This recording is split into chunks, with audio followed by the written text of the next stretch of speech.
नमस्कार मंडळी, माझ्यासोबत ना एक गंमतच झाली. 2 दिवसांपासून मी ही मसाला क्यूब्स बनवते आहे आणि खाते आहे.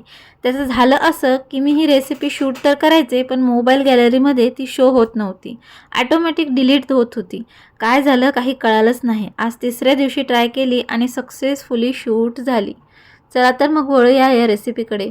बटाट्यांना छान पील करून असं डाईसमध्ये क्यूबमध्ये कट करून घ्यायचं आहे. त्यानंतर तेल घालायचं आहे कढईमध्ये, त्यामध्ये सगळे क्यूब्स घालून घ्यायचे. 2 लसूण पाकळ्या घालायच्या आहे.